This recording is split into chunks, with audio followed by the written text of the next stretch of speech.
Hello SGD, this will be another compilation of videos that I put together uh, 2 to maybe 3 years ago. Uh, they were released in episodes and then I put them together in a playlist, so now I'll just put them together into one whole piece. And the focus will be on cornerstones, so there will be 3 pieces on cornerstones, looking at the historical ancient traditions with a focus on the biblical mentions in regards to the meanings of cornerstones, and also how important they are in major public buildings, and also the cornerstone ceremony still preserved and practiced, not exclusively, but the majority of these ceremonies being conducted by Freemasons. I'll also include 2 other pieces along with the cornerstones, and the first of those additions will be grain, oil and wine, which is an important feature of the cornerstone laying ceremony. This has many, again, biblical traditions and origins, going back to, for instance, the Masons of Solomon's temples, and how, well, the symbolism in there, because it does connect to cornerstones and stone masonry. The final piece will be on Plumblines and how, again, how they apply to stone masonry, but the mythology, the biblical references to them, the timekeeping applications. I'll touch on those as well. So again, it's weights, measures, architecture, stonemason tradition, both in pre-biblical times, in the Bible, through to Freemasonry, and up until the present times. Hope you enjoy another compilation series, so have a good one.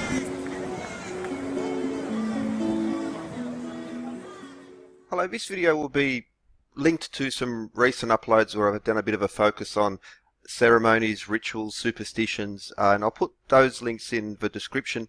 But this particular, this will have to be a series in regards to cornerstones, and I'll split them up.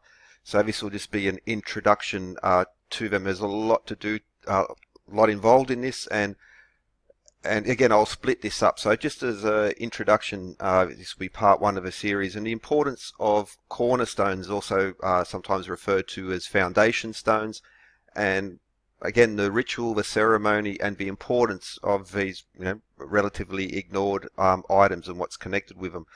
And again, we'll just mainly be focusing on the US, and these are sites that I've covered in earlier video series, because all these sites have got the numbers, the symbols and overflow. But so again, the focus of this particular one will be looking at Freemasonic connections to cornerstone ceremonies. And for instance, I did a recent video on faith, hope and charity, but also grain, oil and wine, and again, those links will be in the description, and just the connections there. So these are some examples of cornerstones and how important they are. But again, in future episodes, I'm going to go into the history of it. So this is quite ancient. There are some very, very interesting connections that will connect to, well, pediments, Doric, Ionic, Corinthian, grain, oil and wine, and yeah, anyway, so so in churches, cornerstone ceremony is very important in Christianity, but also we'll go back to earlier times, Greco-Roman, even Ptolemaic, Egypt, and other places, and that will be focus of future episodes. But for instance, Ephesians 2:20, this is not the only instance in the Bible that it's mentioned, and again, especially the Old Testament as well, but the connection to Solomon's temple, which is so important in the Freemasonic tradition, and also to Masonry in general, especially the story of King Hiram of Tyre. So Cleopatra's Needle, again, that had to do with the lift, but again, this was a cornerstone Freemasonic ceremony. You see the aprons, but also the lifting gear as well, which is a focus. So there's a lot of stuff about what stones can't be lifted using simple technology. And that's, anyway, Illinois State Capitol. So they found the original cornerstone was found buried under the steps there. This was in 1944. And this original cornerstone is now in, I forget which corner, but it's outside of the building there. And what's interesting, well, firstly, John Cochrane, but also he was one of the architects. Alfred Pickernard was another architect, and the Icarian movement, that's an interesting thing. The Icarian movement, you can look into that because it's got a lot to do with also mutual aid societies and utopian societies. The Icarian movement was sort of like, a utopian, almost like a commune type of utopian community, which was began in France but was quite strong. Had a few little pockets here in the USA for a while. But this Cornerstone is interesting for a few reasons. Well, again, it's a Masonic fraternity. The ceremony, 2 years after the completion, the Cornerstone was found to have cracks, and that was one of the reasons explained why it was then removed and later put underneath there. But there is another interesting, let's call it a rumor. Rumors persist for years. The original stone was removed because it was cracked. Not because it was cracked, but because it was inscribed with the name of former Attorney General Robert Ingersoll, who many believed is an atheist. For instance, at least in under the United Grand Lodge of England, Masons, you must believe in a higher power, so atheists are not allowed to join. But alternatively, there was also some who thought it was replaced because it was laid by Masons, which was offensive to some at the time. Well, given the prevalence of the importance of Freemasonic rituals in cornerstones around there, I would dismiss this one out of hand either it was cracked or that the name of former Attorney General Ingersoll, who was believed to be an atheist, I believe that they would be the more important ones. Missouri State Capitol building. This is a Cornerstone ceremony. So the cornerstone, where your cornerstone sets your building, the orientation of it, and pretty much all the dimensions, the location, orientation of the building is set by the cornerstone. So it is the groundbreaking ceremony will lay out the land, but the cornerstone ceremony cements where it will be.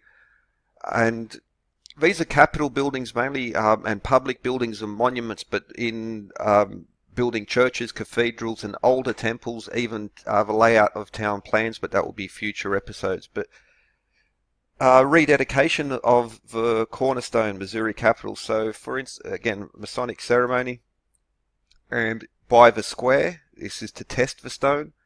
And again, this is referenced in the Bible and much older texts as well. So, but also using the plumb line as well, which is one important feature in regards to this, and grain, oil, and wine as well in this. When a cornerstone slate, grain, oil, and wine is used in the ceremony. Again, I did that recently. I'll put that link in the description anyway. But also time capsules. And again, in future episodes, I'll have a look at this and how it is a very ancient origin. So, yeah, it's going to be quite interesting. Perry's Victory International Peace Memorial in Ohio. This is the world's largest Doric column. And the height of the column, you have to look at the Doric measurements. To get the conversion. Again, all these very harmonic, beautiful, musical, geometric, arithmetic, and astronomy numbers built into there in plain sight, as they say. It was Cornerstone 1913, dedicated 1936 by FDR, and again, lots of Masonic connections at the dedication, but also the Cornerstone ceremony, so we see that there. So the stones again would be tested with the square and the plumb line. Grain, oil, and wine would also be included, and it was also rededicated 100 years after. So once again, and it's on this tripod as well, which is a nice feature because there's a coin to commemorate it, and the use of the tripod. So this is the Sydney Masonic Museum. Block and tackle, this ancient lifting technology. You don't need magic ice cream cones. Sorry, but you just don't. And yeah, so you can lift this stuff, and it's beautiful, simple physics, and it's a wonderful thing. But again, this use of the tripod ceremonially as well. For instance, the US Capitol, the Cornerstone Ceremony, the tripod, and again, this lifting, lost ancient high technology, as they say. South Dakota building, state capitol building again, and it's, yeah, okay, that's an campus thing, but the Cornerstone as well. So the again, the measures in the Statue of Liberty and these connections through these esoteric organizations hidden in plain sight, as they say, uh, I don't know, forbidden, secret, kind of knowledge, whatever you want to call it. But the Cornerstone Ceremony as well. So you see the plaques for the rededication. This is, again, this was in 1960, so 1884, and then rededicated 1962. There again, we see the ceremony and the lifting gear and that type of stuff. Because what the stone workers have to do, they have to move stone, and stone masonry has been, it's connected with secrecy, these type of things. But well, the trade, the old crafts as well, and we'll look in that in future episodes. But the ceremonial trowel here, so grain, oil, and wine, and then usually the cornerstone would have a small hole included in it, and they would put in a time capsule usually, and then it would be ceremonially cemented over. And so this is why they have this ceremonial trowel used in the cornerstone ceremony. Again, very ancient tradition. St. Mary's Cathedral here in Sydney, Catholic Cathedral. Again, we see the tools of like the mallet, the trowel, and the square with important features. These are ceremonial items used in the ceremony for the laying out of the cathedral. US Capitol building. Again, this tripod, Masonic procession ceremony involved in it. And something else I'll go into future episodes, but how many interesting cornerstones have been lost or misplaced? Very much like the Illinois State Capitol building, but so this is a plaque, and beneath this tablet the cornerstone was, so you can't see the cornerstone anymore, which is unusual. Again, that's something I'll look at in future episodes, but this corner ceremony, or compound pulley, and the tripod as well, and the ceremonial. So once the stone's laid, it would be tapped 3 times, and that's an important feature, the free, but it would be tapped 3 times to be put in place. And so really interesting stuff.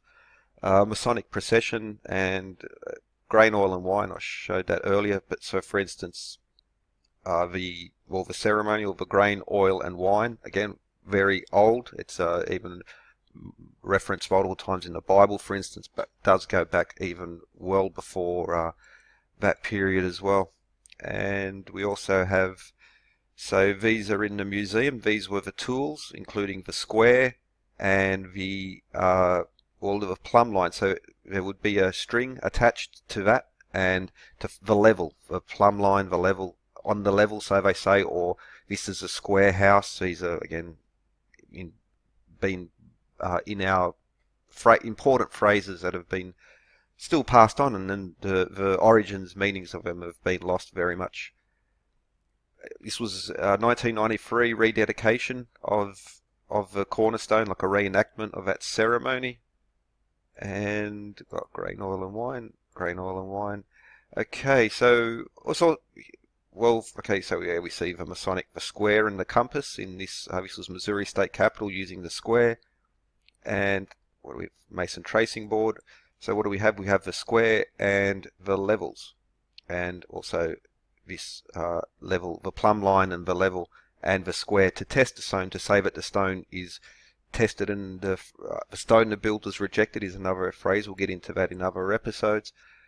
So there we see the stone, and then we have the finished stone, even with the lifting point as well. I mentioned earlier, I showed the mallet at St. Mary's Cathedral. So we have the mallet, the square, the plumb line, and the trowel. So the trowel, the mallet, the square, and if I just go back to St. Mary's here at Catholic Cathedral here in Sydney, mallet, trowel, and square.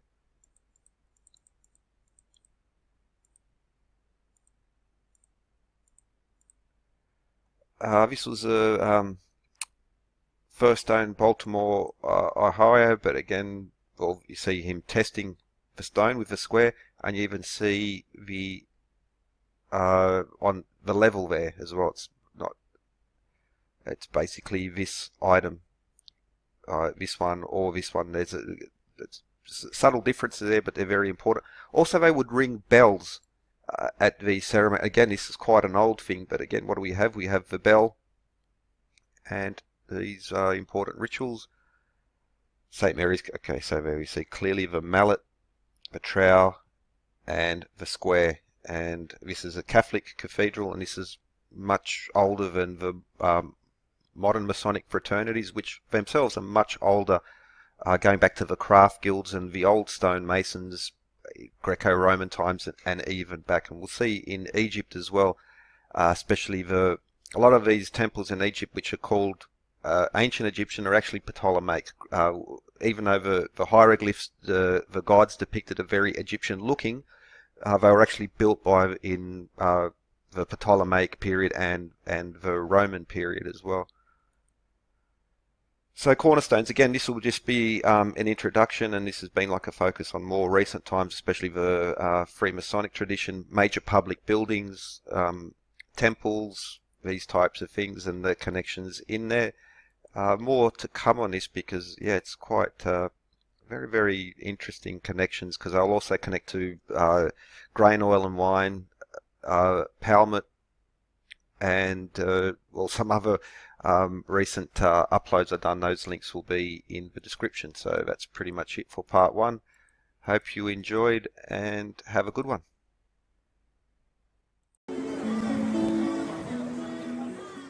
Hello, this will be part two in a series looking at cornerstones and the ceremonies surrounding them.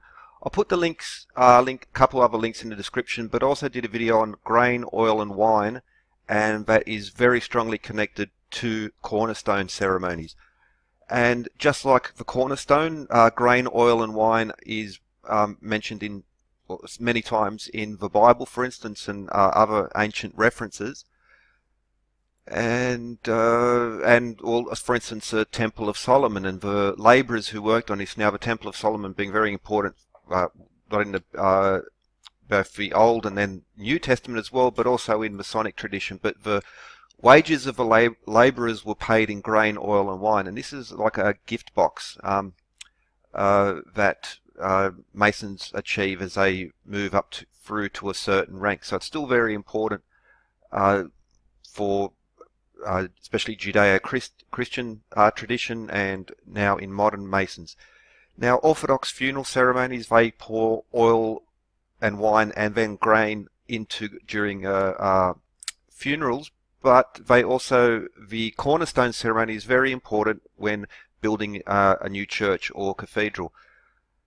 And for instance, the importance, now this will also link back to Doric, Ionic, Corinthian, or the three columns, the man, the woman, and the virgin, but also to the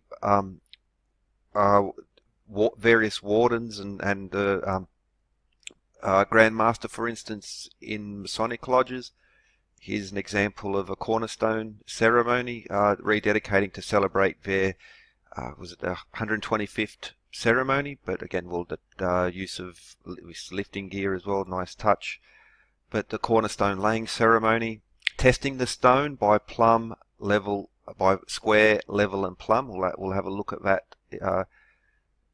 Also consecrating the stone with corn, oil, and wine, and cementing the stone. Now we'll touch on these again in later videos. Now we'll be, if you can get your hands on it, you're interested in architecture. So this book, Building Lives, Constructing Rites and Passages by Neil Harris. Basically the story, well, how buildings have like a lifespan. So they're from their design through to the cornerstone, the topping out ceremony, eventually through to their destruction, or well, the tearing down of older buildings. How there's like a lifespan, but also rituals connected to this, and how this is well mentioned also in well, several older, very ancient traditions as well. Now, okay, so all building is necessarily an act against nature, and well, again, with older traditions, you don't want to make, well, for instance, you want to, design to appease angry gods. When you, just like feng shui, or in China, geomancy, it's important to do things correctly in the right procedures according to these very ancient traditions, which still live with us today in major public buildings. Now, this is an interesting part. So in the Roman world, towns were purified enclosures. Planners might consult the flight of birds, the motion of clouds, or the movement of stray animals to determine their precise sites and moments of establishment. Not just where, but also when you build them, just like feng shui. Holes were dug in the ground to hold good things or contain the earth transported by the settlers from elsewhere. Secret naming ceremonies were common. The cutting of furrows to mark town boundaries would be undertaken with a white cow and an ox yoked together. Now, an ox is a bull that's being castrated, just like a bullock, as we call them here in Australia. The whole population participated in these public events, producing a common experience that was reinforced and made retrievable by means of the created landscape, order itself, the pattern of its streets and shapes of its walls.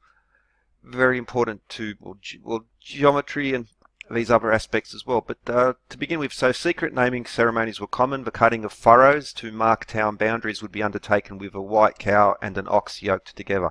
Here's a 1st century depiction of, I believe that's of it, but basically just to give you an idea of his picture. Now, earlier videos as well, I mentioned Herma or Hermstones, which marked sacred precincts before, for instance, in Greek times and in basically around the Mediterranean world, and still happening now. For instance, the central Herma was relocated to the Medici gardens in Italy somewhere. I forget the exact location.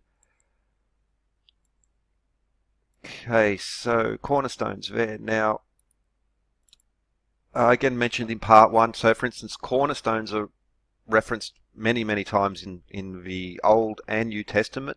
For instance, in the New Testament, Jesus Christ is himself the cornerstone, Ephesians 2. And so you'll find this inscription and the importance of cornerstone ceremonies in basically, especially Catholic and Orthodox, these older Christian traditions. Now, later on with the, especially the more Puritan forms of the Protestant religions, they didn't really like icons, they didn't like ceremony, they wanted to keep this very pure. So it's more of a, it's still, you'll still see it in some forms, but especially the more leaning towards the puritanical, I suppose you would say. I wish I could have a better word for it at the moment, but yeah, those types of Protestant churches was a bit frowned upon. And okay, so that's a long rant in itself, but okay, so now in the Old Testament, Isaiah 28 and cornerstones. So I've just cut out these sections, and this is interesting. We'll be focusing on these throughout most of this video. So you can pause and read it if you want. So I'll save some time and not read it out, but we'll be following it through. And so, behold, I am laying in Zion for a foundation, a stone, a tested stone, a precious cornerstone of a sure foundation. So especially when they mention in the Bible, it's more in a spiritual sense, but just as with weights and measures is very dry, but I did a video a while back on the ethics and morality to do with weights and measures, how it's mentioned not just in the Bible, but the Egyptian Book of the Dead and many ancient traditions. Well, all of them, basically, the importance of these things. But so beginning with this, so behold, I am laying in Zion for a foundation, a stone, a tested stone, a precious cornerstone of a sure foundation. He who believes will not be in haste. And that's also, shouldn't do these things quickly and have to be done at the right time and done properly. Do you want it done right, or do you want it done right now? And as an example, Missouri state capitol building. Not only what do we have? We have this, the caduceus. This is a measuring wand, a measuring of a wand or the measuring rod. This is the origin of this particular item. And we also have the cornucopia. So again, the cornucopia, I did a series on those, and in earlier videos I'll try to remember to put the links in the description in regarding the ethics and morality of weights and measures. So in a spiritual sense, the importance of being honest in your weights and measures, and how that also applies to living a good life. And being true, being honest. For instance, when you measure honestly. If you're not doing, you're cheating people if you're not honest, and especially, well, weights and measures. So the capital, Missouri State Capitol as one example. This is from 1915, the ceremony, and this was especially back in the day, parades, processions before, radio, television, and this sort of stuff. So this was a big public event, and people, the whole town would participate in laying these cornerstones. And there are very, very strong connections to, well, the Grand Lodge of Missouri. It will, free and accepted Masons as well. So that's ancient free and accepted Masons.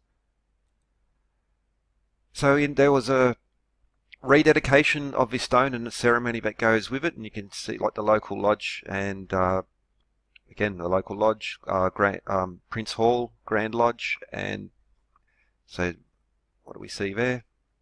And we'll be looking at that. So behold, a stone, a tested stone, a precious cornerstone. So firstly, we test the stone. It's always been tested with a square. So we see two squares here being applied to make sure the stone is square. It's a square deal. It's a square house. This is still an important reference in our terminology now. And tested with the level. And so this is to test that, well, the stone is level across the top. And so we can see these tools in here in these Masonic tracing boards. And there we see that as well. Now, it's not just testing the level across the top, but it's also along the sides. And so we can test that with a plumb as well. So there, and so we test the top of the stone, and we know that it's square. Not only is it square, it's on the level. And so there we see from Isaiah 28. And this is a very interesting piece. Now, Isaiah 28:17, I will make justice for line and righteousness for plummet. So what's a plummet? It's a plumb line for plummet. Plummet is to fall, but what is a line falls down? So that's where this origin of this word as well. Now it's interesting. Well, for instance, Amos 7:7, he showed me, behold, the Lord was standing beside a wall built with a plumb line and a plumb line in his hand. What do you see? A plumb line. Behold, I am setting a plumb line in the midst of the people of Israel. It's, that it's square, it's honest. This is one of the references, what they're suggesting here. This is a plumb line, like just a piece of art, but well, the compass. This is another important tool regarded to this. And we see the temple precinct there in the background and the plumb line. Now, this is a very practical, still used all around the world. So all, to make of the wall, testing the wall with a plumb line. This is still done today. It's one of the best ways to do it. Now, this also connects to ancient Egypt. So there is no shortage of plumb lines. It's very well known. They're basically all over the place. This is a merkit. We see the plumb line hanging. So it's not only it's also suggested, and well, for good reasons, because I've done some videos on pendulums, which are essentially a plumb line and how they are used to measure time. So plumb lines are not just for measuring measuring a wall that it's straight. It's also a useful timekeeping device. A pendulum, the length of a pendulum defines how long the swing is, and so it doesn't matter the weight of a pendulum, as long as it's the length is what counts. So, especially if you want to measure or anything, and also time. So measuring multiple things with this one particular item.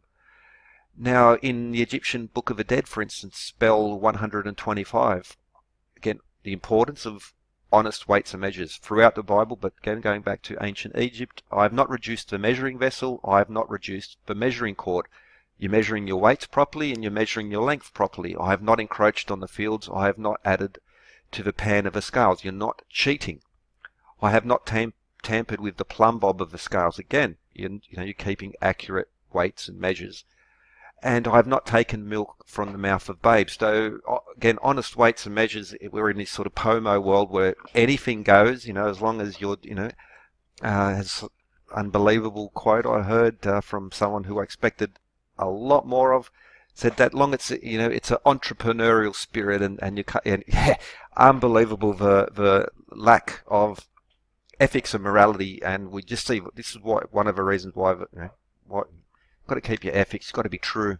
and weights and measures, and that also accounts for your morality, spirituality, and this is why it's a constant cross time, cross cultures, across the world, except not so much these days, as long as you're making money. UN Security Council building, I've seen Scott Onstott's Secret in Plain Sight, he and some others as well, David Overton I think as well. This mural in the Security Council building, very interesting. For instance, the Vesica there, the Phoenix, and very symbolic, very interesting. But just outside the Security Hall, by Zanetti. Now I forget the name of this actual mural, but this is just outside. And what do we have?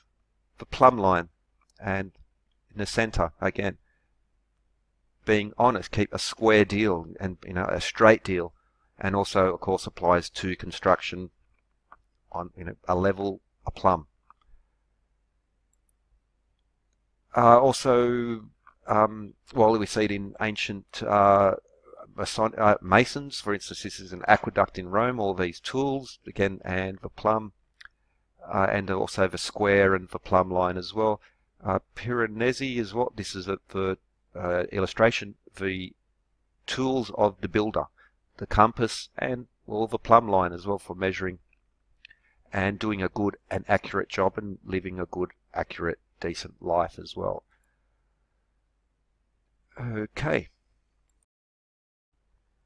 Isaiah 28:25, when he has leveled its surface. It's also, well, an interesting reference. There are many others, but just this particular one focusing on these passages. Now, it's also interesting, so back to especially New Jerusalem, as it's called, and the weights and the measurement systems embedded therein. For instance, 144 cubits.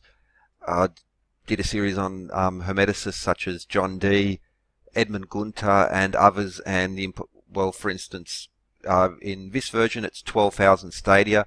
In the new King James version, it's 12,000 furlong. One furlong is 660 feet, or 10 chain, which was the chain in inverted commas invented by Edmund Gunter, and how that is, it's 33 feet times 2, but how from there all these lovely numbers come. But New Jerusalem, and he talked to me, and he who talked to me had a measuring rod of gold to measure the city and its gates and its walls. So a measuring rod, or a wand, or a reed is another word for it as well. And I'll just bring that up in this particular one, because dill is beaten out with a stick and cumin with a rod. And why a stick and why a rod? Well, not certain there, but it's an interesting one. Also, the references to wheat and grain as well are nice, but not necessarily 100%, but just as I mention them, because behold, I am laying in Zion for a foundation to test it. Well, the references to the stick and the rod, and well, throughout these as well. So magic wands, the caduceus, measuring rods. And for instance, for instance, John Dee, but back to the Missouri State Capitol building, the caduceus literally translates in Greek for wand to a measuring rod, and the cornucopia once more. And also this portion of the boat, the anchor, just so much of connected there to, especially to some recent uploads, but older ones I'll try to put in the description, links to it. Which brings us back to Building Lives by, forget the author's name for a moment, Neil Harris. And when he's referencing, and well, he also talks about Mayan and ancient India, and they have very similar, if not identical practices. But this particular one, where the Romans would mark out the town with a furrow, so they would plough around, and this ceremony of marking out the sacred precinct, was so important to setting up a town and to survey. And this is another important connected theme to cornerstones. And so in Isaiah 28, does he who ploughs for sowing plough continually? He has leveled its surface, and barley in its proper place and spelt as the border. So they're creating a border, just like this Roman practice of setting out your town with this particular ritual of a white ox and a cow.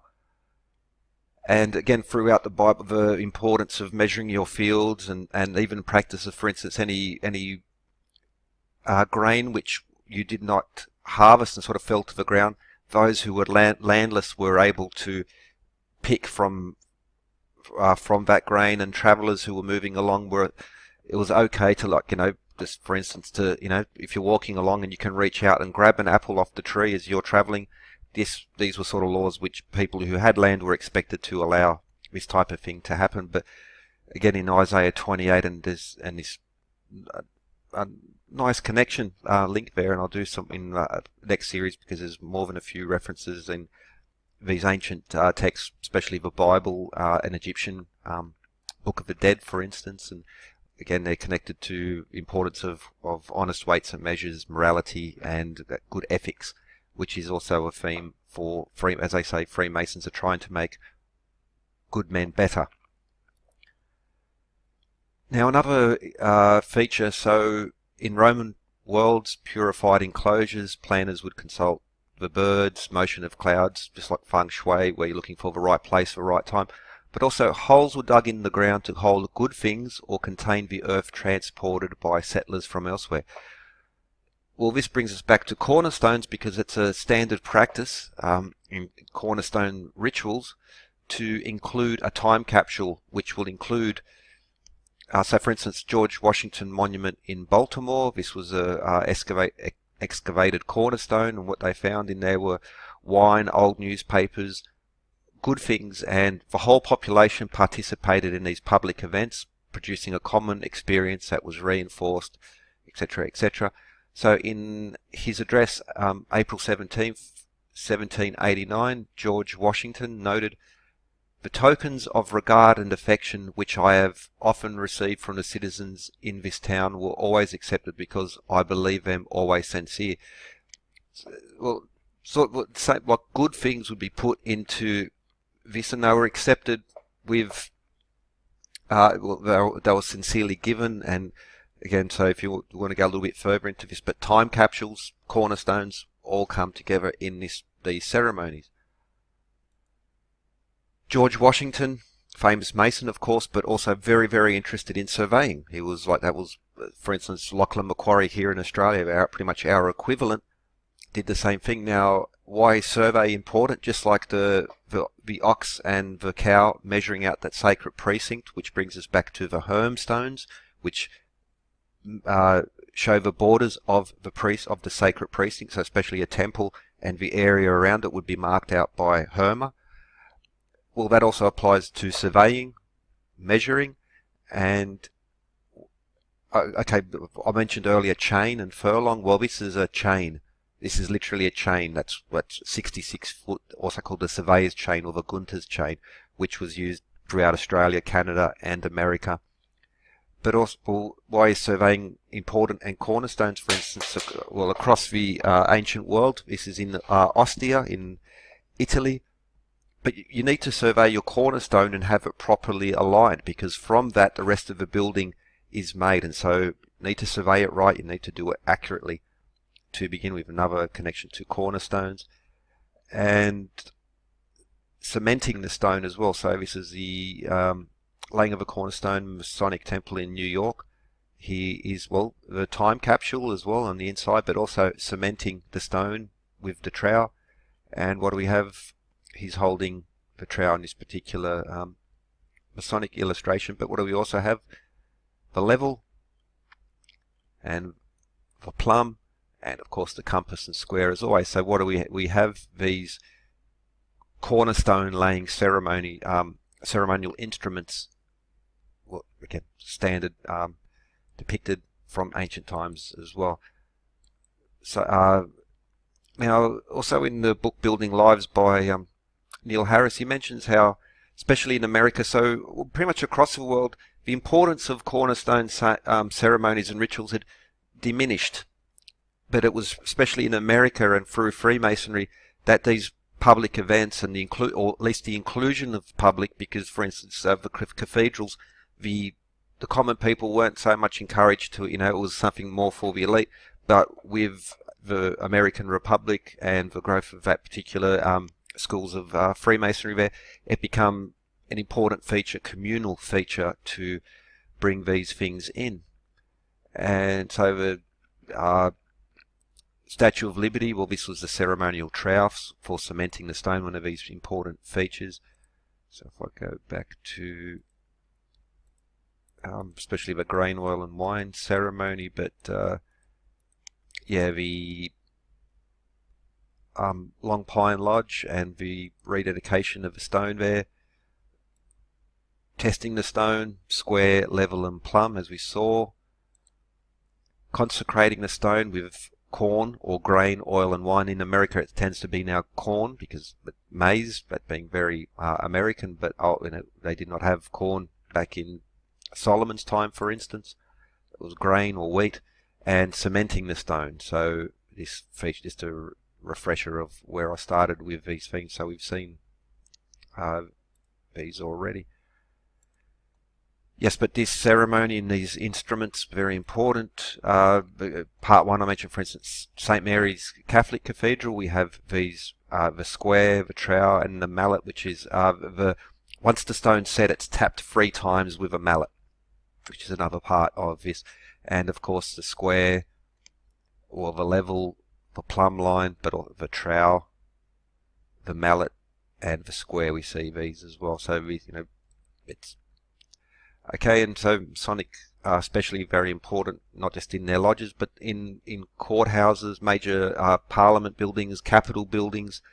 It was and still is something that they specialise in, and they're invited to come and conduct these types of ceremonies because they have a long history of it. They retain and remember the ancient craft and those ceremonies, rituals and so forth that go with it. And okay, so that's the end of this part, but I will have more to come, but just to extend and show and to demystify some of it, because it tends to be, especially on the internets, it's all demons or but it's it's actually part of our common cultural heritage. And I'm using being raised in from let's call it a Christian culture, so these stories are very even if I'm not a believer, so to say, let's call it, but still the stories are very important. They retain, they're part of my cultural heritage.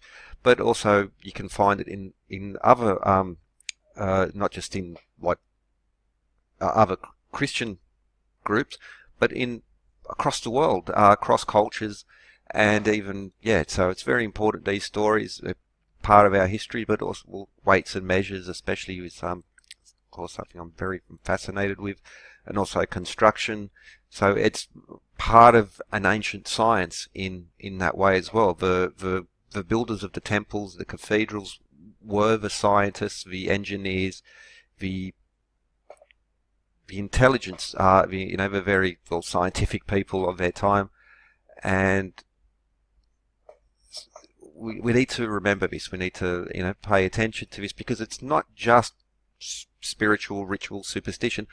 There are also practical, real world, important applications for these types of things. And as Rudyard Kipling said, if we remembered history in the form of stories, we would never forget. So again, these stories, it's a good way to pass knowledge on. You don't have, And so with that, I hope you enjoyed this part. There'll be more to come. I'll put links in the description, especially I think one of is one of, I forget the exact name, morality and mythology, morality and myth in the importance of weights and measures, and how, being ethical is one of these common themes amongst not these organisations, these older texts, and something we're losing, unfortunately. Yep, so okay, with that, hope you enjoyed and have a good one. Links in the description. Hello, SGD here. This will be part 3 in a series looking at cornerstones, and I'll be focusing on this cornerstone and this particular building and those connected with it. This is the master building, as it's called, or the master apartment building is another name, on Riverside Drive in New York, and it has some really interesting connections. So there, the Cornerstone 1929 master apartment, and I'm pretty sure that this R stands for Roerich. Now even the three dots around the circle, very interesting. Now cornerstones usually, well, apart from having especially very typical to have a Masonic ceremony connected to it, but the cornerstone will often have a hollow piece for a time capsule. Now another altar stones in very important churches, cathedrals, also require a relic in there, and if you're not familiar with the Shakespeare equation or the barcode, I'll try to remember to put that in a link to that in the description as well, because he talks about the church and the altar stone, and he did pulled an awesome magic trick to be able to run some equipment across the altar stone there in the church Avon, where the Shakespeare had, well, anyway, Shakespeare, the altar stone there. That link will also be in the description, because it's whatever else, it's an awesome job that he did to get himself into the church and to be able to examine the stone in brilliant stuff in plain sight, as they say. Awesome magician's trick, so to speak.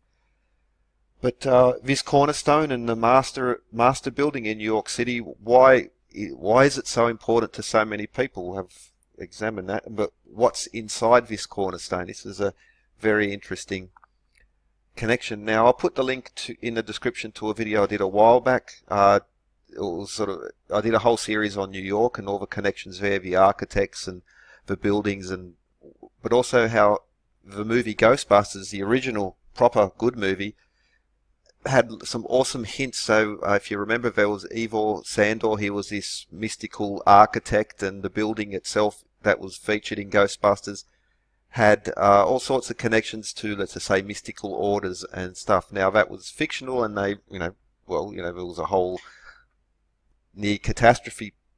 But as is so often the case, there's at least a grain of truth in what they were talking about in the particular building they were focusing on Ghostbusters. That link will be in the description. And these people, Einstein, Roosevelt, now I forget this architect's name, very important architect. He did Bush Tower in New York and many others. George Washington, Freemasonic Memorial was also one of his. I can't remember the name off the top of his head. But this character, especially Nicholas Roerich, and he will be especially Einstein, Roosevelt, and Roerich will be looking here. So just quickly to go through that Ghostbusters video. So this is the scene from the movie, and in the movie it was 550 Central Park West, as the Ghostbusters called it, Spook Central, with all this weird metallurgy and design. Essentially, in the movie, it was to be a mystical cosmic antenna. However, this is here on the left of that is 55 Central Park West, the real building, and you see it doesn't quite match. But on the other side, here we have the master building, or master apartment building. That's also a picture of it on Riverside Drive. And this building and the architect and those featured, those directly connected to it, very closely match what was the story in Ghostbusters. You can see it's actually, the Ghostbusters building is a fusion of these two. Now, I won't go into the numbers, but I'll mention that it's got all the very special numbers and measurements in there. It's very, both Central Park West and the master building, and if you blend them together again, you get a lovely coincidental storm of all the lovely numbers, as they're called. Of course, just a coincidence, because they don't do these things, even though they just randomly fall on these very special set of numbers, which connected to all sorts of other ancient units of measure, which are also on the very special set of harmonic numbers and all the geometric, arithmetic, astronomy, music connections that come through it. But of course, nothing to see here. But this video, the link will be in the description to this video. So yeah, you see it's It's actually a fusion of those. In the movie 550 Central Park West, the actual building 55 Central Park West. So that's the actual building. If you remember the movie, the big marshmallow man stood on the church. So there's no mistaking that was, but in the movie they just turned it into that other variety, Spook Central.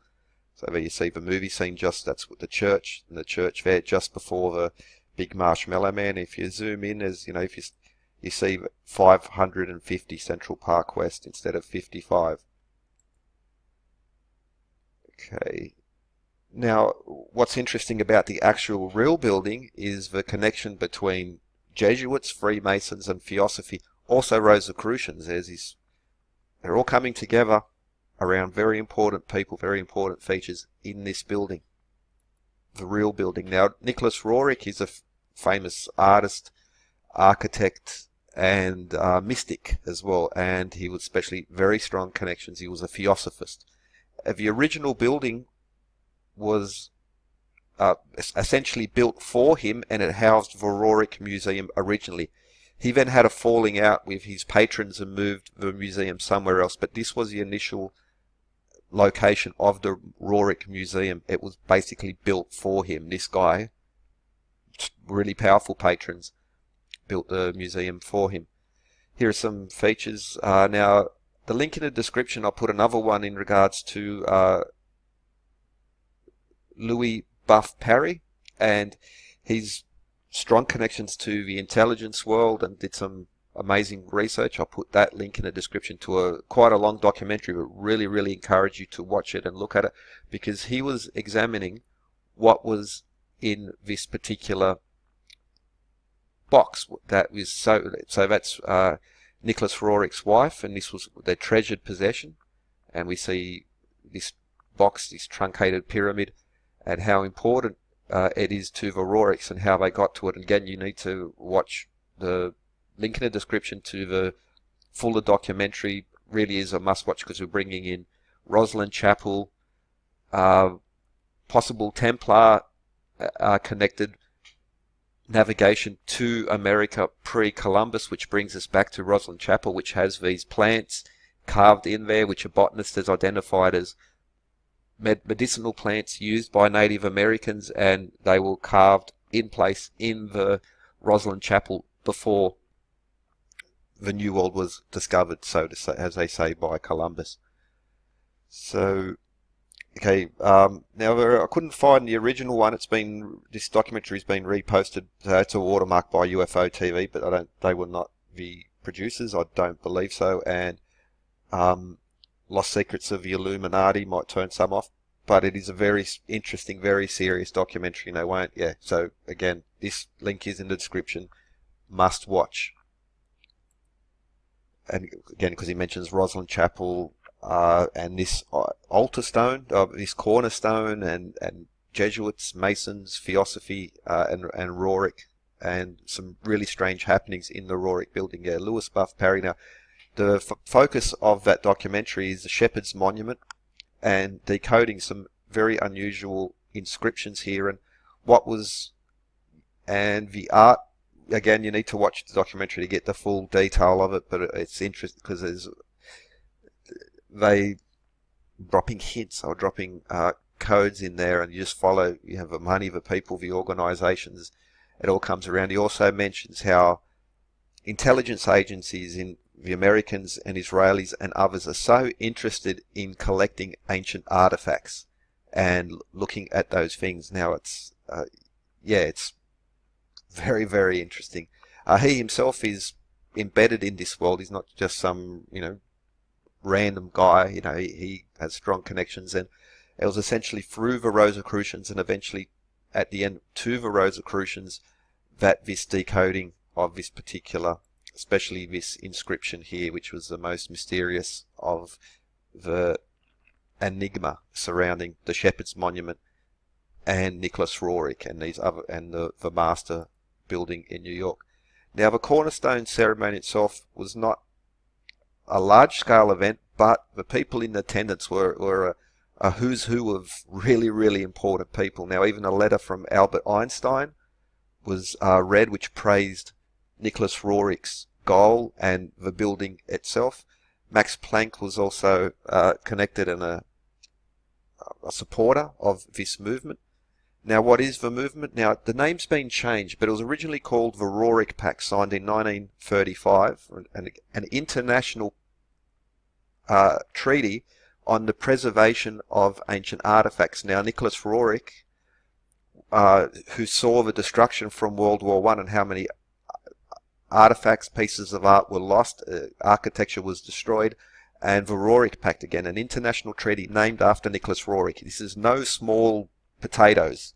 The people connected, it's really talking the highest levels, and which only gives credence to Louis Parry and what he's talking about, the interest of intelligence agencies, high levels of government, really, really rich, important patrons and people who are orbiting this general area. And so this cornerstone especially. And yeah, Nicholas Roerich Pack. It's got another more, but anyway, theosophy, artifacts, and big money, big serious people. This is not just some small thing. Now here's a picture that's Lewis Horch, Freemason, and reasonably highly ranked Freemason, very rich, important character. And that's his wife. There is Roerich's son. But anyway, Roerich, Masons, Theosophy, Lewis Horch finance his building.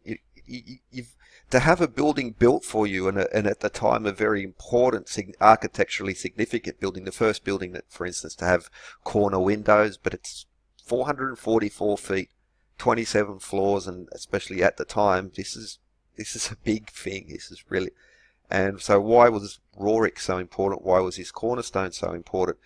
Well, again, you need to watch the documentary, but Frank Horch, the son of Louis Horch, was the building manager, and he was murdered in the boiler room, in the basement of this building, the master building, and that boiler room is directly behind the cornerstone of this particular building. So I mentioned altar stones have relics, time capsules in cornerstones. What was in this cornerstone and what made it so important to so many very important, influential people? Well, they're also connected. So essentially what Louis Parry is presenting, and there's quite the Jesuits, the Masons, Theosophists are all very interested in this cornerstone, and there is suggestions that he was murdered in the boiler room just behind this cornerstone because someone, and he points the finger at the Jesuits, were trying to get to the relic or the time capsule of this cornerstone. Well, he said, and again, he will bring in Rosslyn Chapel, and he'll show a particular pillar and highlight this and talk to the caretaker at Rosslyn Chapel, which have got, for instance, Da Vinci Code. It's one of those, at the very end, everyone meets up at Rosslyn Chapel. It's still one of these very mysterious, influential places, but they're suggesting that this box, which is probably now in the cornerstone, contains what is to believe the pillow stone of Jacob. So in Genesis, as mentioned, Jacob went to sleep using a stone as a pillow, and then he had a dream, and Jacob's ladder basically was talking to the older prophets, and through Jacob's, so Jacob's pillow stone and Jacob's ladder. It's in few mentions of it in the Old Testament. Very important. So again, you see Jacob, the pillow stone, Jacob's ladder, and it's also an important feature in tracing boards and Freemasonry, for instance. So boards will have this ladder here. That's Jacob's ladder. And so again, you'll see this is a standard feature, Jacob's ladder, always leading to the all-seeing eye, or the sunburst as well. Jacob's ladder. Got the key here as well now. I've got to be okay, but anyway, Jacob's ladder. It's a thing. Not at least. Yeah. Okay. This is William Blake again. Pillar stone of Jacob. Jacob's ladder. There's some other again. Okay, so yep, the pillow stone of Jacob, Jacob's ladder, in both the biblical sense and still connected now, especially to this very interesting cornerstone. Or Jacob's ladder, also you might have heard of that. That's this in electronics, and yeah, just building it. That's the Jacob's ladder when you see it go up, doing that zap zap zap thing. Also a very cool movie going back to the 80s as well, but that doesn't really go into this. But anyway, still just called Jacob's ladder, which brings us back to the master apartment building, Nicholas Roerich Museum, which is now moved because it was a falling out. So if you just, I'll put the link as well to, even the Wikipedia article talks about the history and the falling out between the Roerichs and the Horch family, and who were the financiers of this building. Again, who, they built, this guy's got to have some influence to have a museum and a building essentially built for him, and of course how it also matches the plot in the Ghostbusters story. So yeah, links in the description to the Lapis Exilis documentary with Louis Parry, which also mentions, who talks about the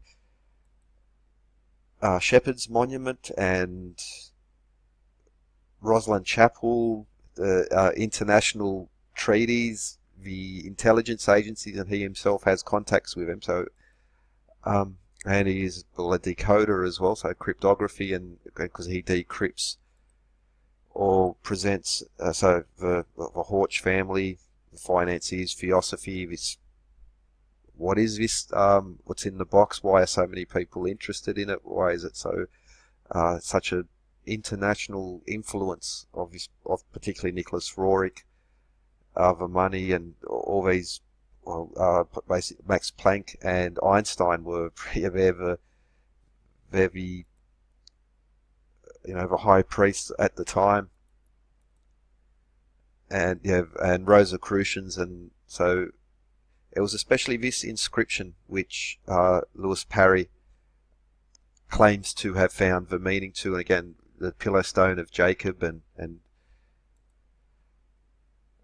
Rosslyn Chapel. Yeah, it's really interesting stuff in regards to cornerstones, and also I did like one on a couple of videos, especially on how phi is embedded in so much of mainstream movies and TV series, and J.J. Abrams as well. I'll put the link in that description. Yeah, J.J. Abrams, because he's in plain sight, as they say, and it's, for instance, the series Alias, which he did, which was about the intelligence world and them collecting old relics as well. So it nicely fits in to real world events, and big money, big connections. So, okay, Esoterics of Ghostbusters, J.J. Abrams, I made those. I'll put those in the description, but especially the one by the documentary filmed around Louis Parry. Really, really, it's worth watching, worth looking into, and of course it connects to Jesuits, Theosophy, Freemasons, Rosicrucians, Cornerstone Ceremonies, and big money, very powerful, influential people. And okay, anyway, the computer's not playing. It's freezing up, but anyway, hope you enjoyed. Have a good one. Especially, I'll put that link at the top of the description. That's the one you really need to watch. Have a good one. Hello, this video will be about grain, oil and wine, a continuation of previous recent uploads, but also in the future I'll get back to it in regards to the cornucopia, or the horn of plenty, and how this connects as well. But grain, oil and wine, sometimes referred to as corn, oil and wine, because of the Americas, and we'll have a look at that shortly. But grain, oil and wine. Now, grain makes bread, grapes make wine, and olives make oil. These are three staple foods and symbols of nourishment. Very important symbols as well. Now, for instance, you'll find them throughout the Bible, from the Old Testament especially, Deuteronomy 13, Deuteronomy 11:13, Book of Joel 2, grain, oil and wine. Nehemiah, both 5 and 10, and they're in, is it 39? So 5, 11 and 10, 39. Grain, oil and wine, grain, oil and wine. And the importance, well, they're very in of a good harvest of, well, symbols of nourishment, but it's actually quite a bit more than that. It's also mentioned in the book of Numbers 18:12. All the best of the oil, all the best of the wine and of the grain, the first fruits of what they have given to the Lord. But the word shibboleth in Hebrew, Old Hebrew, is, or was it Aramaic? Anyway, an ear of grain, but also it translates to a channel, also a flood, which is interesting in regards to the Palmet and the old symbol Arket, which was one of the 3 seasons in ancient Egypt, the season of inundation, and how important that was to the fertility of the land. And, well, very important to the Temple of Solomon. So the wages of the labourers were paid in grain, oil and wine. And so this is the reasons why it's so important to the modern Freemasonic tradition, because they draw a lot of their imagery and symbols from the Temple of Solomon and the Masons involved therein. But you can also find it, for instance, in the Greek Orthodox funeral service. Oil and wine, or vinegar, as in this case, is poured over the grave, and then boiled wheat is added to this. Now, in the most references will sort of say, oh, it's been lost in the mists of time, but, well, we can see there is very strong connection to this, because especially Mediterranean people, wine and oil is just, just part of the not just the culture, but the civilization of that particular region, and, well, grain being so important to bread. This is a nice image because we see the 3 vessels of oil, grain, oil and wine. Now the cornucopia, or the horn of plenty, is usually associated with the oil of the olive. So we have olive branch here with the olive where we get the oil. We have the grapes of the wine and the grain of the bread. So, but this is also sometimes referred to as Masonic wages box. So when initiate goes through to the 2nd or the 3rd level, they'll receive this as a ceremonial gift to, for their service to the lodge and to Masonry. Grain, oil, wine. You can see the compass and square. For instance, Lodgecraft, free and accepted Masons. So if you ever see this F and AM, that means, so before you had Masons had to be stonemasons, or in the craft. Free and accepted Masons is of, anyone of any profession can join the lodge in that way. So if you ever see a Mason, but the F and free and accepted Masons. Another example of this grain, or wine and oil, as this is like a common gift between brothers, as they say. Here we see oil, corn and wine, and this is an important distinction because in the American tradition, because corn was not available during the time of Solomon, so that's grain, oil and wine, but amongst Americans it's become corn, oil and wine. So use some vessels like used in the ceremonies, again Masonic, and the cornucopia, the horn of plenty, is usually associated with oil. Here, for instance, when there's a Cornerstone ceremony, oil, grain and wine is used in this ceremony, and I'll put the links in the description here as well. So this, for instance, this is where I got the image there.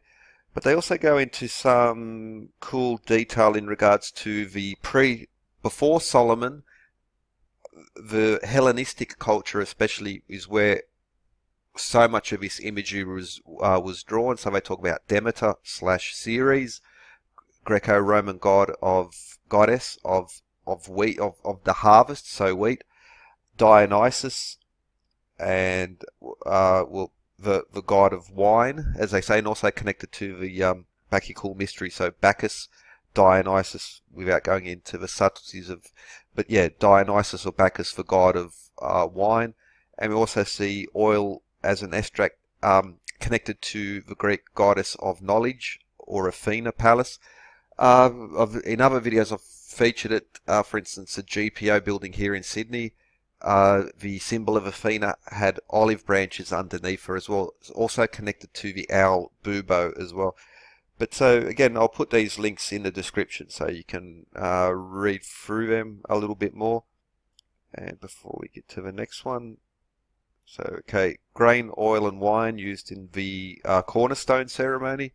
Again, we see this. I think this is from the Philippines. Strong Masonic tradition there as well. The Paris High School, somewhere in Illinois, the Masonic, they're laying the cornerstone.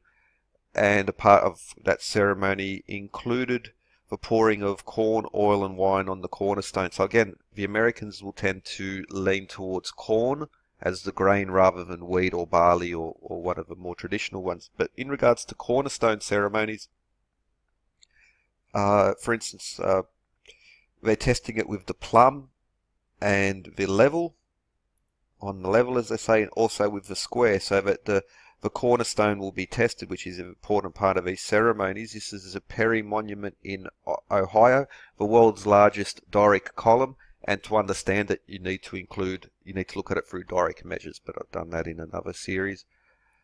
But just as a reference, okay, recently I did one on Ghent, but strength, beauty, and wisdom. And so the Doric, the Ionic, and Corinthian column, the male, the woman, and the maiden. Also mentioned there how, for instance, wisdom, strength, beauty, or strength, wisdom, beauty, beauty, strength, wisdom.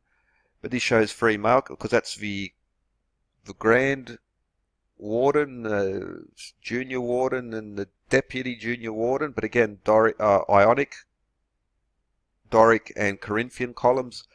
Now that's relevant because so the deputy grand master uses the corn, the senior warden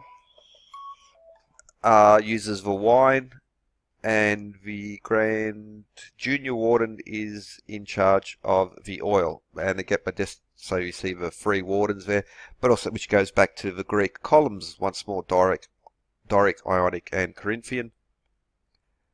Here's from the Long Pine Lodge, and they had their 125th charter anniversary, and so they laid some cornerstone laying ceremony, again with the tripod as well, and the block and tackle, this ancient anti-gravity device. And so they were cementing the stone, and I'll do another follow-up on cornerstones in more detail because of the different, it's not Masonic in this, it is much older, much wider, much broader than that, and needs to be looked at. They're the current version of a much older tradition.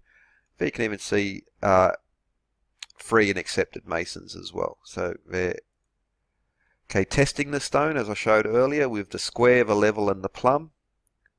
So the square, the level, and the plumb line.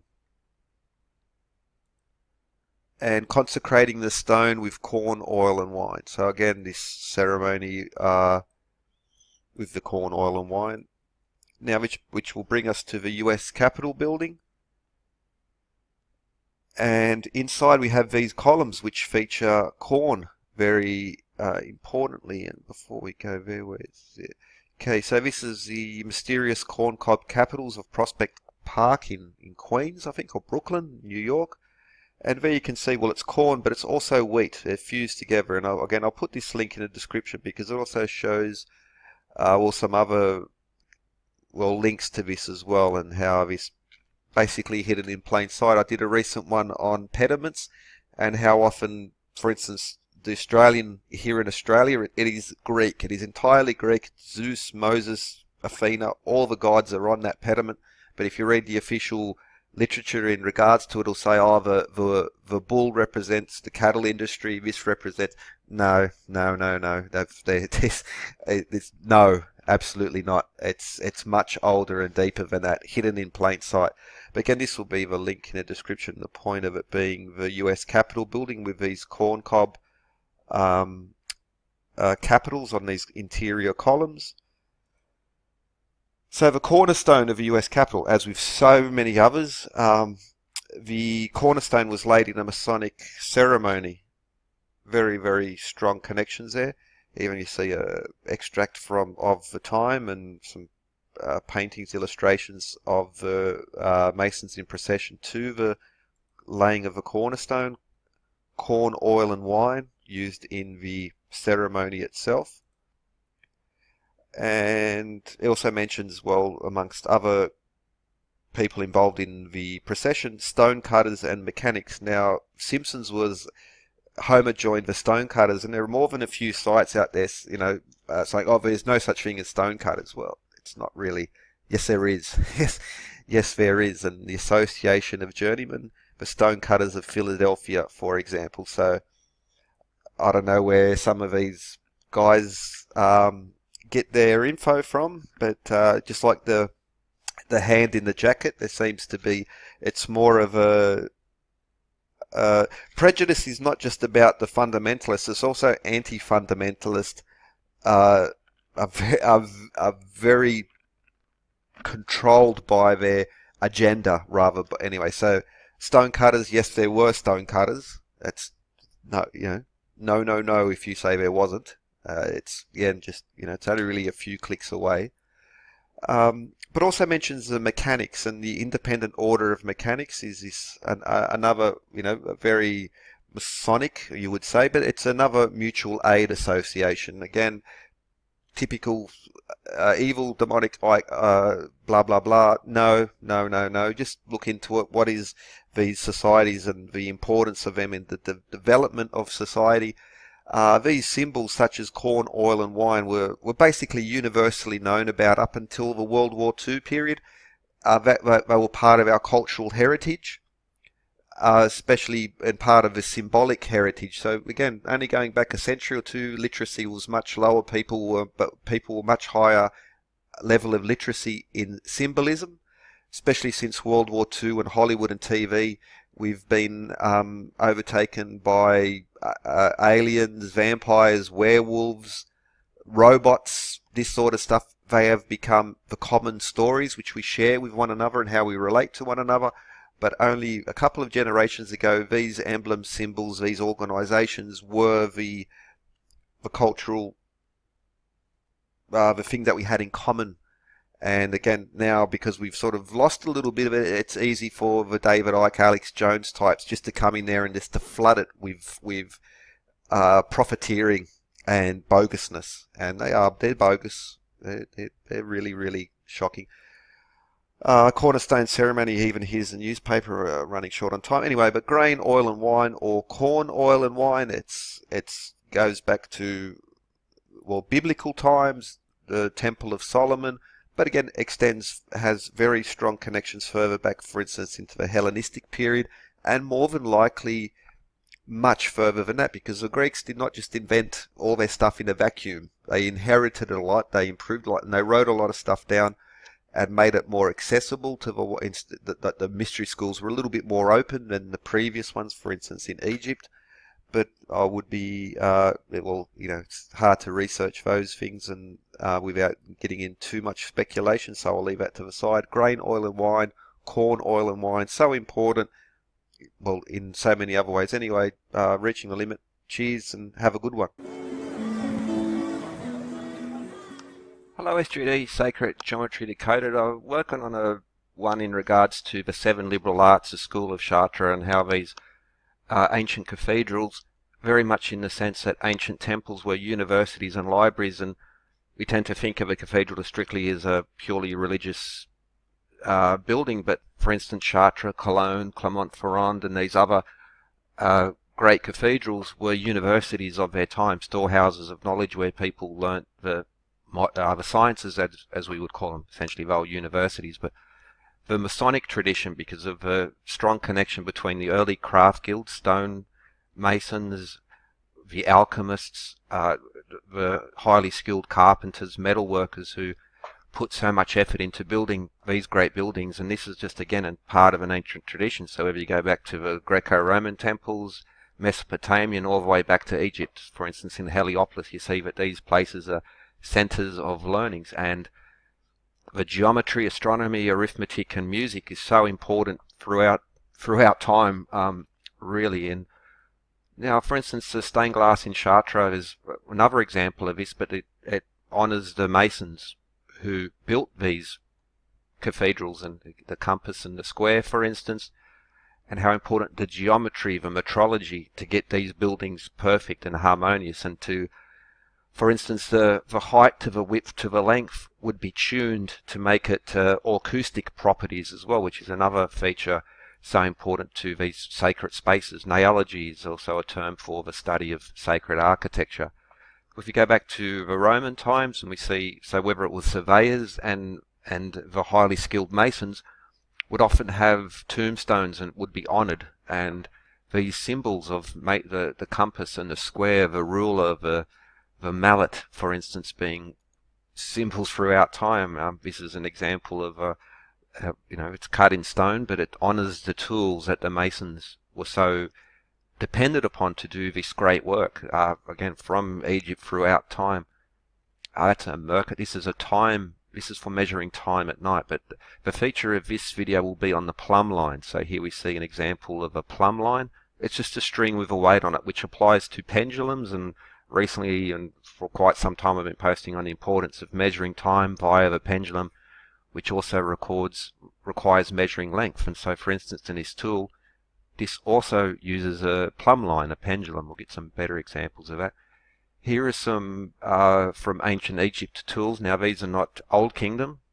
These were probably Ptolemaic, or maybe a little bit earlier. But again, the practical use of these tools themselves. So this is a builder's square, but it's also a way of measuring horizontal. So you would put this on the horizon of the block, and the plumb line would stick right down the middle. And if it was off, just like a bubble in a level, the plumb line would be off, and therefore you knew it wasn't on the level. This is an instrument for measuring the vertical, to get your buildings in the right particular angle. And of course, like the builder square. But so the use of a plumb line again goes back, being recorded and it is a very simple tool, but it will give you level. And that's why one of the reasons it's so important. And you can also, you start swinging the plumb line, you also have a pendulum to measure time. So this was an instrument, the merkep, but the ancient plumb line, plumb bobs, we find these so many examples across all of Egyptian history. Now, these tools might not surviving wooden pieces extend back that time, but we do find examples of the plumb line going back to the oldest strata there. But also, this is because these Masonic tools are still embedded in, stonemasons, brick masons, tilers, etc. would have to use these, and still have to. Maybe it's now they use a laser bore, but we still see in Masonic tracing the compass, the builder's square, the level. So this is a modern one, and they're showing it in a more modern aspect. But the plumb line, once again, and how important the plumb line and the plummet is, because these more modern Masonic emblems go back through time to the great cathedrals, and of course Greco-Roman, all the way through these ancient civilizations back to Egypt. This is a more traditional Mason board, but the same thing, we see a level. So this instrument would measure the horizontal, this instrument would measure the vertical, to prove that it's on the level, it's square. And of course we have the builder's square, the compass, the ruler. These are all again compasses and rulers, straight edge, and the levels. But of course this is actually all in biblical tradition. So Isaiah, behold, I am laying in Zion for a foundation a stone, a tested stone, a precious cornerstone of a sure foundation. He who believes will not be in haste. And this relates to cornerstone ceremonies. Now, in recent years, recent couple centuries, this is purely a Masonic thing. But if you go back to the ceremonies in regards to temple foundations, such as in regards to Shesset in ancient Egypt, and again throughout time the importance of this cornerstone. And again, it's very ancient, it's very biblical, and it's still with us today. This is a cornerstone ceremony where they use a builder's square to make sure the build, that it is square, and then they would use these plumb lines. So it's just a plumb line hanging down, and that will give you your true horizontal. Builder's square and the horizontal level on the level. And we see that these instruments are still very important. And we also have this instrument, which is a plumb bob to measure the vertical of to be true. Is your building true? And again, this is very biblical in that sense, because the next part would be, and I will make justice the line and righteousness the plummet, a plumb line. That's a weight on a string. And does he who plows for plough continually, does he continually open a row on his ground? This is another cool thing in regards to temple foundations and city foundations. They would plough a furrow and to mark the sacred precinct, and they would put cornerstones in the middle.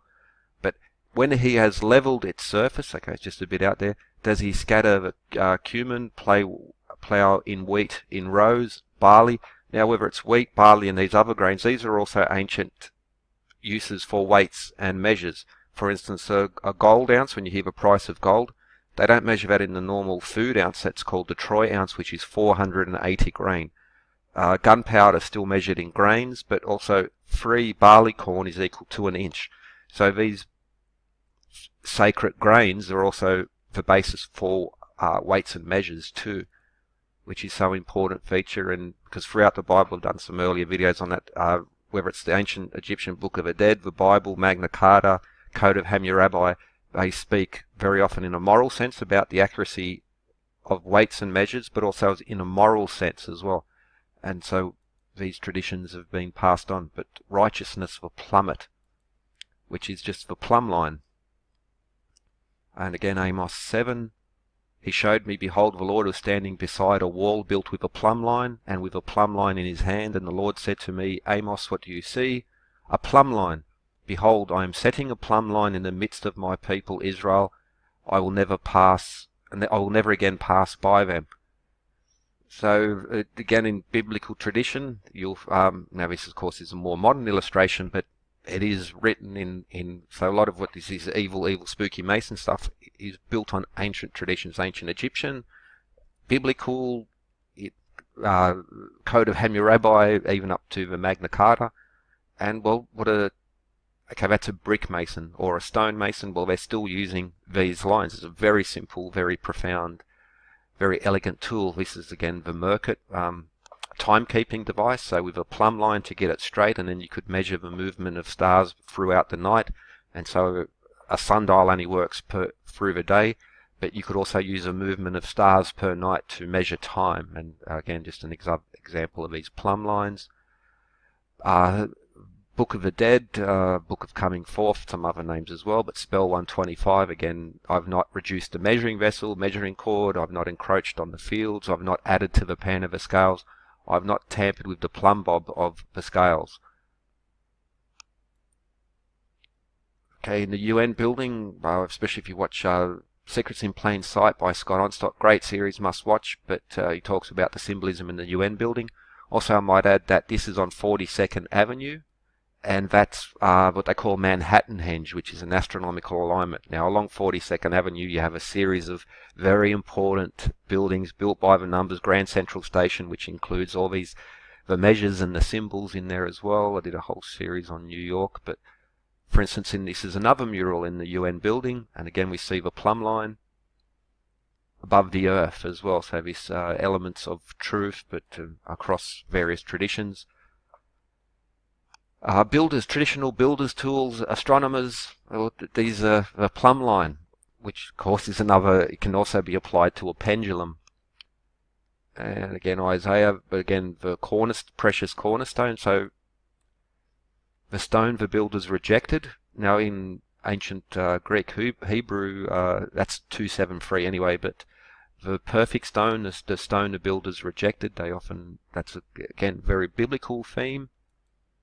And leveling the surface, and this will also incorporate, so New Jerusalem, all by the numbers, lovely numbers, and if you convert the measures, it's just one of these things, and the use of measuring grains to measure length, to measure weight, and the morality codes in biblical, ancient Egyptian, Code of Hammurabi, blah, blah, blah.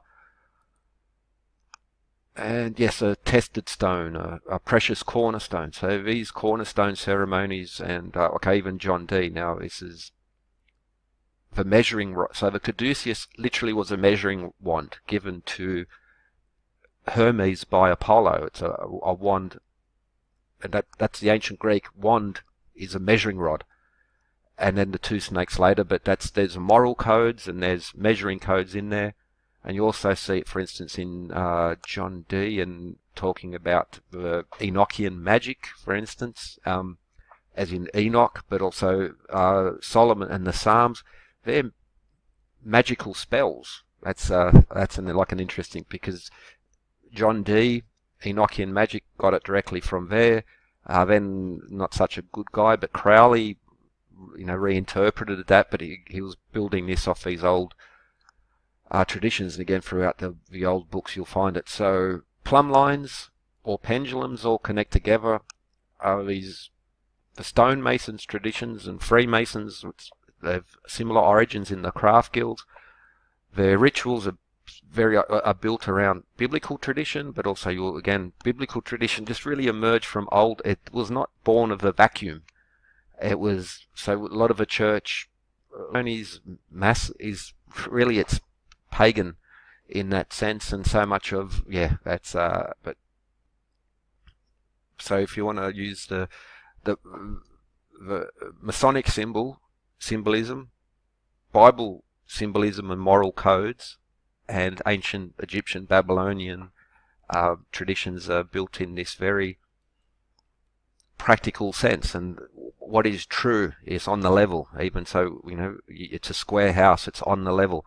These Masonic terms, as in Freemasons, yes, which is a modern moral code, but they are built on ancient building codes.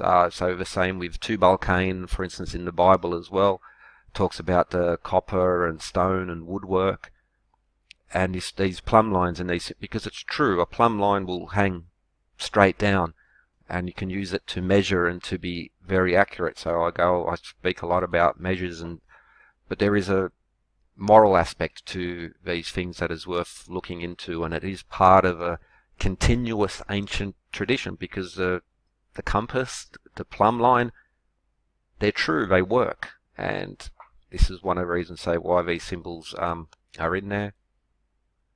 Okay, with that, I'm working on something else, but just because I had these ready-made from an older video, and I thought it'd be worth just making a single one on the plumb line and the builder square and the compasses, for instance, and how they are part, again, continuous ancient tradition with very practical purpose, but also with moral connotations, and that's why it's so important. And I think that there's a lot of, okay, I don't want to probably get where I'm saying, but a lot of this stuff is being made to be evil, and well, it's very easy to throw that word around, especially if you don't know the background of it, and if you want to use a biblical sense to say these things are evil, well, it's actually in the Bible, and what's in the Bible is in other ancient texts, so bit of a problem there. But anyway, with that, hope you enjoyed, and have a good one.